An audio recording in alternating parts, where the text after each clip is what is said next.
यदा यदा हि धर्मस्य ग्लानिर्भवति भारत अभ्युत्थानम् अधर्मस्य तदात्मानं सृजाम्यहम् परित्राणाय साधूनां विनाशाय च दुष्कृतम् धर्म संस्थापनार्थाय संभवामि युगे युगे संभवामि युगे युगे।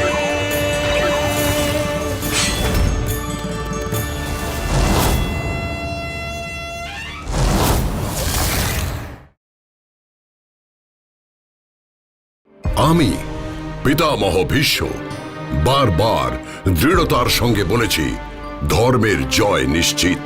অধর্ম, অন্যায় আর অত্যাচারের পরাজয় অবশ্যম্ভাবী। আমার এই বিশ্বাসের জন্ম আমার প্রত্যক্ষ অভিজ্ঞতা থেকে। অধর্মের পূজারী কংস বধের পরে জরাসন্ধ আবির্ভূত হয়েছিল আরো এক অধর্মের কাণ্ডারী হিসেবে। ধেয়ে এসেছিল মথুরায় কংসের ছেড়ে যাওয়া সিংহাসন পুনরুদ্ধারের জন্য। মথুরায় আরো একবার অধর্মকে প্রতিষ্ঠা করতে।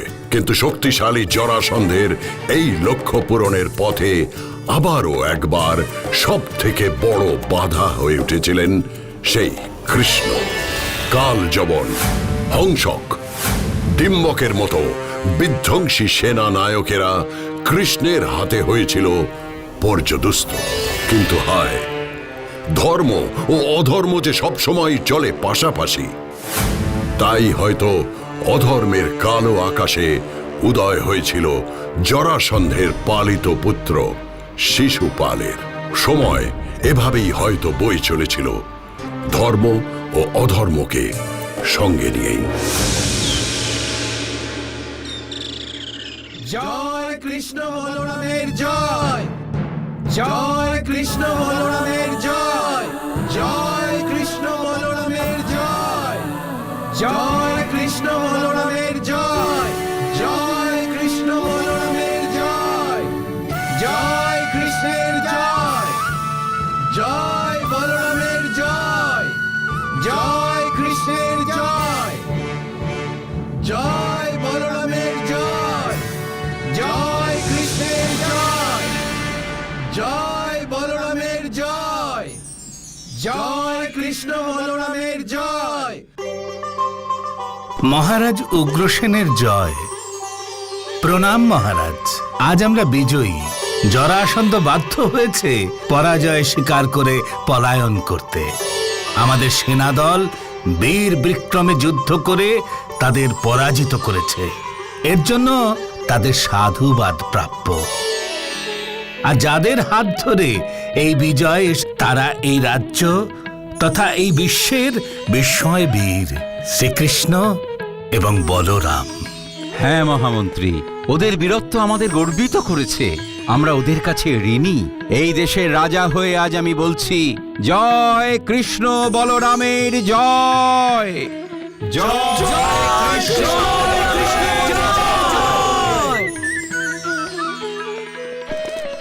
মহারাজ, আপনার কাছে আমার একটা নিবেদন আছে। বলো সেনাপতি। জরাসন্ধ আজ বিধ্বস্ত, তার শক্তি অনেক কমে গেছে।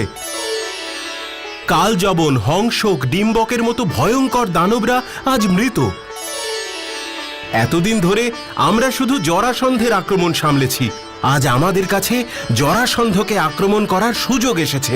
এই সুযোগ ছাড়া আমাদের উচিত হবে না মহারাজ। ঠিক ঠিক, এই সুযোগ আমরা ছাড়বো না। তাই এ রাজ্যের সেনাপতি হিসেবে আমি আপনার কাছে প্রস্তাব রাখছি, আমরা জরাসন্ধের রাজধানী মগধ আক্রমণ করব। আক্রমণ! আমরা জরাসন্ধের শেষ দেখতে চাই। আক্রমণ! আমি সেনাপতির এই প্রস্তাবের সঙ্গে সম্পূর্ণরূপে একমত। জরাসন্ধকে বিশ্বাস করা উচিত নয়। আবার নিজেকে তৈরি করে ও মথুরা নগরীর উপর ঝাঁপিয়ে পড়বে। তার আগেই ওকে একেবারে শেষ করে দিতে হবে মহারাজ। এ বিষয়ে আমি কৃষ্ণের মতামত জানতে চাইছি। এখনো নিশ্চয়ই তুমি বলবে না যে আমরাই এই মথুরা ছেড়ে চলে যাব? আমি আমার ভাবনা থেকে এতটুকুও সরে যাইনি দাদা। মহারাজের কাছে এই রাজধানী মথুরা থেকে সরিয়ে নিয়ে যাওয়ার যে প্রস্তাব আমি দিয়েছিলাম, এখনো আমি একই প্রস্তাবই দিচ্ছি। কি বলছে কৃষ্ণ? জরাসন্ধকে এমন অবস্থায় পেয়েও আমরা ছেড়ে দেব? আমরাই বরং পালিয়ে যাব? এই প্রস্তাব আমরা মানি না। এতে যাদব বংশের অপমান। মহারাজ, এই প্রস্তাবের পিছনে মূলত দুটি কারণ আছে। প্রথমত, জরাসন্ধ বা তার অনুগামী রাজারা আমাকে মারার জন্য জোট তৈরি করেছে। সেখানে মথুরাবাসীর কোনো দোষ নেই বলেই আমি মনে করি। দ্বিতীয়ত, আপনি জানেন যে কোনো যুদ্ধক্ষেত্রে সাধারণত দু ধরনের কৌশল লক্ষ্য করা যায়। প্রথমটি হলো রক্ষণ, আর দ্বিতীয়টি হলো আক্রমণ। দুটি বিভাগে সমান শক্তিশালী হলেই প্রকৃত অর্থে যুদ্ধ জয় সম্ভব। হ্যাঁ, এটা তো তুমি যুদ্ধের রীতিনীতির কথা বলছো, কিন্তু এর সঙ্গে রাজধানী সরিয়ে নিয়ে যাওয়ার সম্পর্ক কোথায়? আছে দাদা, একটু ধৈর্য ধরে আমার কথাটা শুনলেই সম্পর্কটা বুঝতে পারবে। মহারাজ, আমরা যুদ্ধে জয় করেছি এটা ঠিক, কিন্তু আমাদের রক্ষণ এখনো যথেষ্ট শক্তিশালী নয়। আমরা আমাদের রাজ্যকে বিদেশি শক্তির অতর্কিত আক্রমণের হাত থেকে বাঁচাতে বারবার ব্যর্থ হয়েছি, আগামী দিনেও হব। এর জন্য দায়ী আমাদের রাজ্যের ভৌগোলিক অবস্থান। চারদিকে সম্পূর্ণভাবে উন্মুক্ত এই রাজ্য বহির্শত্রুর কাছে বেশ লোভনীয়। তাই আমার দেশকে আগে সুরক্ষিত করার লক্ষ্যে আমার দেওয়া প্রস্তাব মতো আমি আমাদের রাজধানীর স্থানান্তর চাইছি। মহারাজ, আমরা আগেও বলেছি, এখনো বলছি, এই প্রস্তাব আমরা মানি না। না না, এসব আমরা কেউ মানি না, কেউ মানি না। আমাদের জন্মভূমি, কর্মভূমিকে ছেড়ে আমরা কোথাও যাব না। আমি তোমাকে বীর হিসেবে জানি কৃষ্ণ, কিন্তু আজ আমার সেই জ্ঞানের উপরই অবিশ্বাস তৈরি হচ্ছে।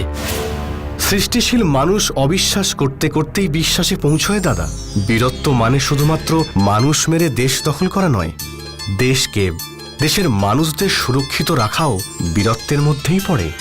আমি সেই বীরত্বের কথাই বলছি দাদা।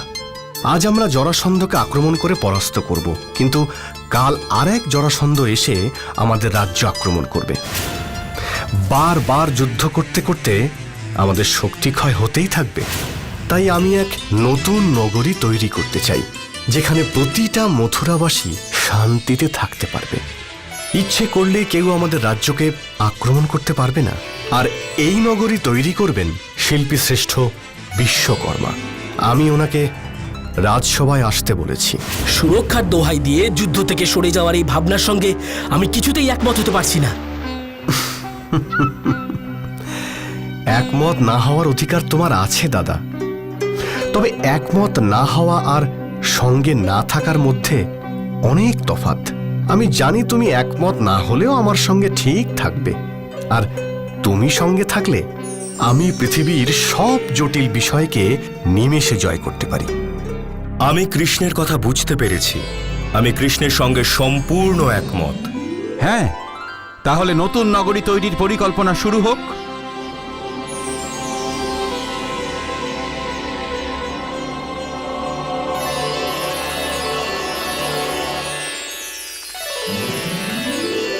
হে কর্মবীর বিশ্বকর্মা, মথুরা নগরীতে আপনাকে স্বাগত।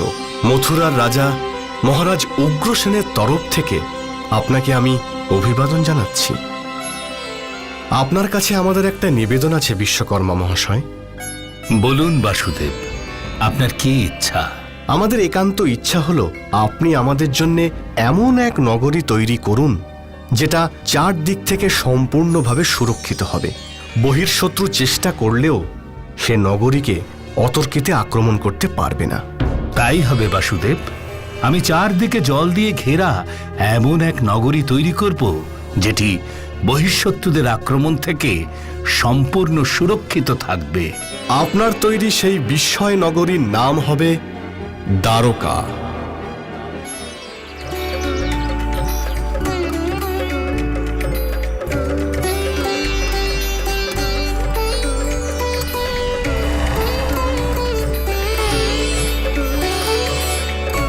দাদা, আমাদের নতুন রাজধানী তো প্রায় তৈরি হয়ে গেল। আমাদের নয়, তোমার রাজধানী বলো। আমার বলে এই পৃথিবীতে কিছু হয় না দাদা, সবই থাকে অথবা হারিয়ে যায়। তোমার এইসব কথাই মানুষকে আর তার কথা বলতে দেয় না। তুমি কিন্তু সেই দলে পড়ো না দাদা। তুমি তো চিৎকার করেই আমার কথার বিরোধিতা করতে থাকো।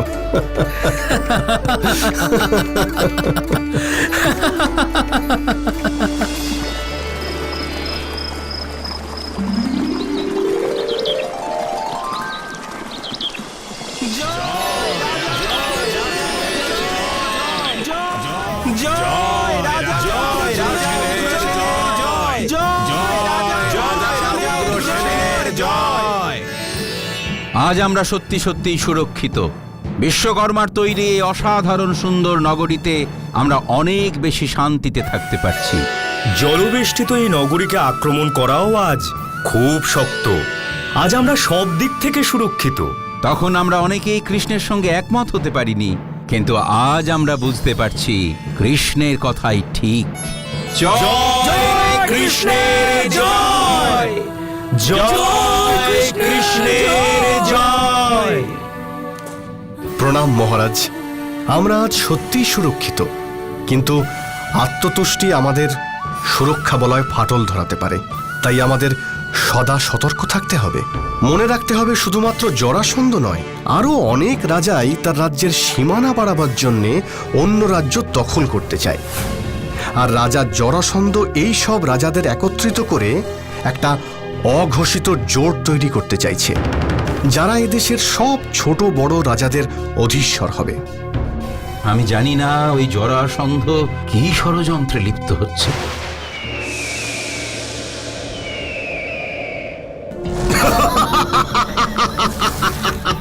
পালিয়ে গেছে, হ্যাঁ পালিয়ে গেছে। কোথায় পালাবে? এই জরাসন্ধের হাত থেকে কৃষ্ণ বাঁচতে পারবে না। শুধু কৃষ্ণ নয়, পুরো যাদব বংশকে ধ্বংস করে দেবো আমি। মহারাজের জয় হোক। আমি মথুরা নগরী থেকে এসেছি মহারাজ। বলো সৈনিক, মথুরার খবর বলো। পুরো নগরীতে একটাও মানুষ নেই মহারাজ। মথুরা নগরীতে এখন নির্জন শ্মশানের আবহাওয়া চলছে। শ্মশান, শ্মশান! শুধু মথুরা নয়, এই দ্বারকাকেও শ্মশান করে দেব আমি। এই ভূখণ্ডের প্রায় সব বীর রাজারা আমার সঙ্গে আছে, আর অনেক রাজা আমাদের সঙ্গে থাকতে রাজি হয়েছে। এরা সবাই কৃষ্ণ বিরোধী। এখন শুধু সময়ের অপেক্ষা। জলের মাঝখানে নগরী করে কতদিন নিজেকে রক্ষা করবে কৃষ্ণ?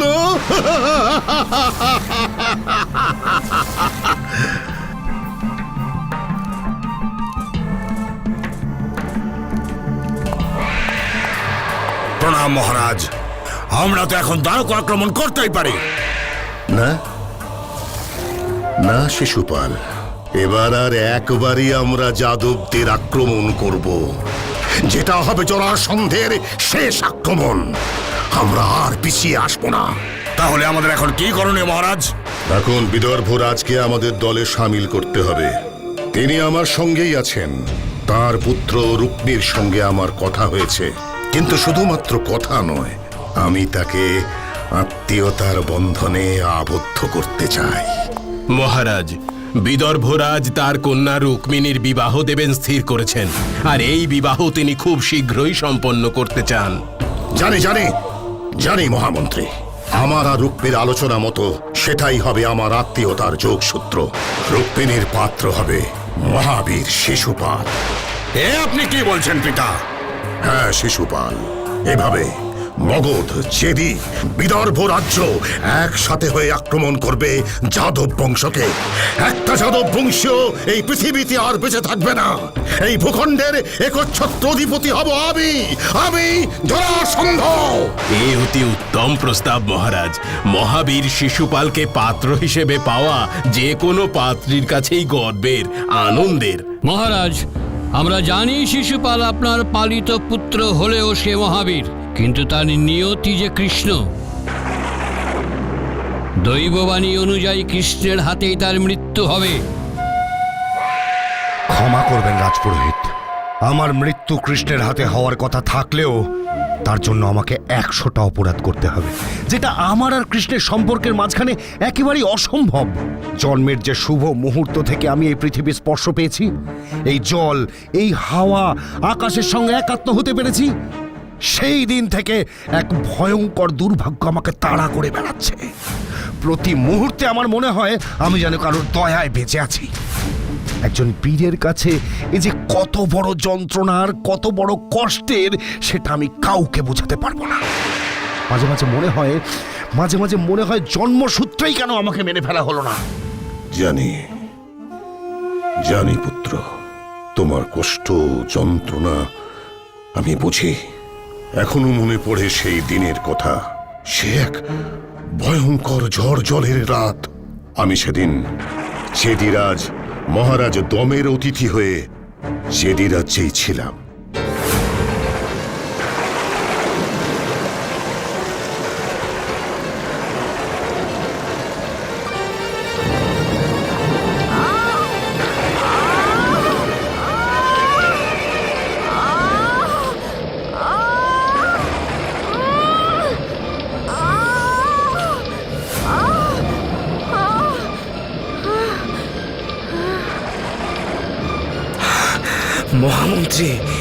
মহামন্ত্রী, আমি আর ধৈর্য ধরতে পারছি না। আমি পিতা হতে চলেছি। চেদি রাজ্যের রাজপ্রাসাদে নতুন প্রাণ সঞ্চার হতে চলেছে। বৃষ্ণি বংশে আজ বড় আনন্দের দিন, খুশির দিন। মহারাজ, আপনার বীরত্ব, মহানুভবতা আজ সর্বজনবিদিত। এই ভূখণ্ডে আপনার মতন দক্ষ প্রশাসক বিরল। হ্যাঁ মহারাজ, আপনি আর মহারাজ কংস এই ভূখণ্ডের শ্রেষ্ঠ নরেশ। আপনাদের মতো প্রবীণ মানুষদের ভাবনা, সিদ্ধান্তগুলোকে পর্যবেক্ষণ করেই আমরা, আমাদের মতো বয়সের নবীন প্রজন্মের রাজারা প্রশাসন চালানোর শিক্ষা গ্রহণ করি। সেই অর্থে আমরা হলাম শিক্ষার্থী। সেই কারণেই আজ আপনি রাজাধিরাজ। আপনার এই রাজপ্রাসাদে সবকিছুই আছে, যেটা নেই সেটাই আজ আপনি পেতে চলেছেন মহারাজ। মহামন্ত্রী! হ্যাঁ মহারাজ, আর একটু ধৈর্য ধরুন মহারাজ। পারছি না মন্ত্রী, পারছি না, আর ধৈর্য ধরতে পারছি না। যুদ্ধক্ষেত্রে অস্ত্র ছাড়া বীর সেনাদের সঙ্গে যুদ্ধ করাও এর থেকে অনেক সহজ মন্ত্রী।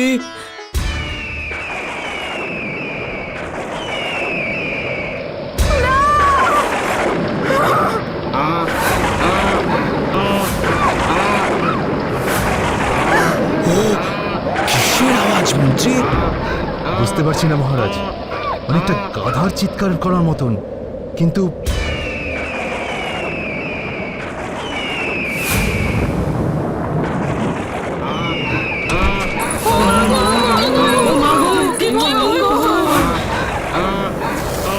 কি হলো? তোমরা এমন করছো কেন? কি হয়েছে আমাকে বলো। আমি কি পিতা হওয়ার সৌভাগ্য অর্জন করতে পেরেছি?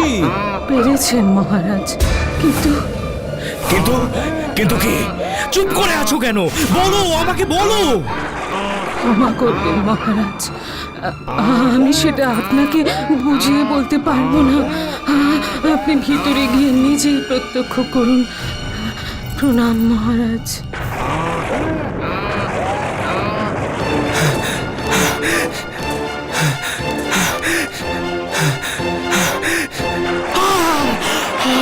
মহামন্ত্রী!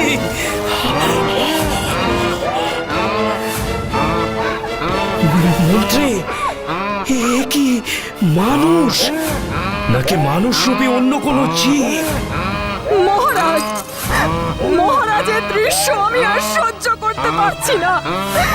ওকে সরিয়ে নিয়ে যান এখান থেকে। ওকে কোনো সুস্থ মানুষ বা পৃথিবীর এই কোনো সুস্থ জীবই সহ্য করতে পারবে না। তাই জন্ম মুহূর্তেই ওকে এই পৃথিবী ছেড়ে চলে যেতে হবে। আমি এক্ষুনি সেই ব্যবস্থা করছি।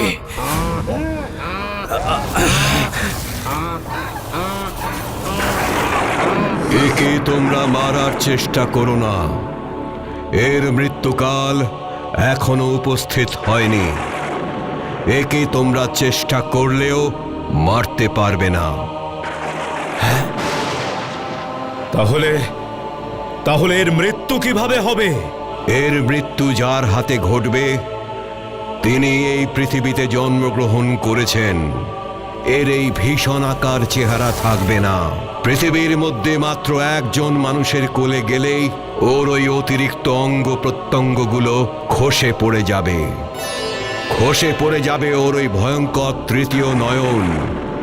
সুস্থ ও স্বাভাবিক অবয়ব ফিরে পাবে। কিন্তু কার হাতে ওর মৃত্যু হবে? যার কোলে উঠেও নিজের সুস্থ চেহারা ফিরে পাবে, তার হাতেই ওর মৃত্যু ঘটবে।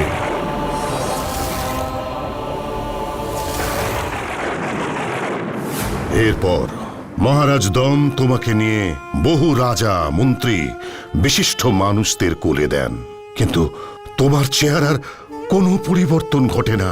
তারপর একদিন চেদি রাজ্যে ওই লীলা পারদর্শী কৃষ্ণের পদার্পণ ঘটে, যিনি সম্পর্কে তোমার পিসির ছেলে, মানে পিস্তত ভাই। ওই লীলাকারীর কোলে উঠেই তুমি স্বাভাবিক মানুষের রূপ পেয়েছিলে। জানি পিতা, জানি। ওই কৃষ্ণের জন্যই আমার দেহ থেকে অতিরিক্ত অঙ্গ পড়ে গিয়ে আমি স্বাভাবিক মানুষের রূপ পাই, এটা সঠিক। কিন্তু সেটাই আমার জীবনের সবচেয়ে বড় অভিশাপ। প্রতি মুহূর্তেই আমার মনে হয় আমি ওই কৃষ্ণের দয়ায় বেঁচে আছি। না পুত্র, তুমি কারোর দয়ায় বেঁচে থাকবে কেন? সম্মান, বীরত্বে তুমি কারোর থেকে একটুও ছোট নয়। আর সেই কারণেই আমি তোমাকে মহারাজ দমের কাছ থেকে দত্তক নিয়েছি, আমার পুত্ররূপে পালন করেছি। আমি জানি তুমি একজন মহাবীর, মহান যোদ্ধা। ওই লীলা পারদর্শী কৃষ্ণ কখনোই তোমার যোগ্য প্রতিদ্বন্দ্বী নয়। সেটাই তো আমার কাছে তীব্র যন্ত্রণার কারণ পিতা। দৈববাণীর অদ্ভুত নিয়মে আমার মৃত্যু যুদ্ধক্ষেত্রে বীরের মতো যুদ্ধ করে হবে না, কারণে বা অকারণে ওই কৃষ্ণের হাতেই। না না, আমি কিছুতেই এটা মানতে পারছি না। দৈববাণীতে তোমার মৃত্যুর কথা বলা হলেও কৃষ্ণের মৃত্যুর কথা কিন্তু বলা নেই পুত্র। তোমার মৃত্যুর আগে বা তোমার হাতেই যদি কৃষ্ণের মৃত্যু হয়, তাহলে দৈববাণী আর কাজ করবে না পুত্র। তাই এই মুহূর্তে এই ভূখণ্ডের শ্রেষ্ঠ বিদুষী নারী রুক্মিণীর সঙ্গে তোমার বিয়ে দিয়ে তোমাকে শ্রেষ্ঠ রাজার আসনে বসাতে চাই আমি। জন্ম দেওয়ার অধিকারী না হলেও আপনি আমাকে লালন পালন করেছেন, সব রকম শিক্ষায় পারদর্শী করে তুলেছেন। তাই আপনার আদেশ আমার কাছে দৈববাণীর সমান পিতা। আমি আপনার আদেশের অপেক্ষায় রইলাম পিতা। মহামন্ত্রী, আমি নিজেই যাব বিদর্ভ রাজ্যে। আপনি আমার যাওয়ার সমস্ত ব্যবস্থা করুন। For more updates, subscribe to our channel, click the show links and enjoy watching the videos.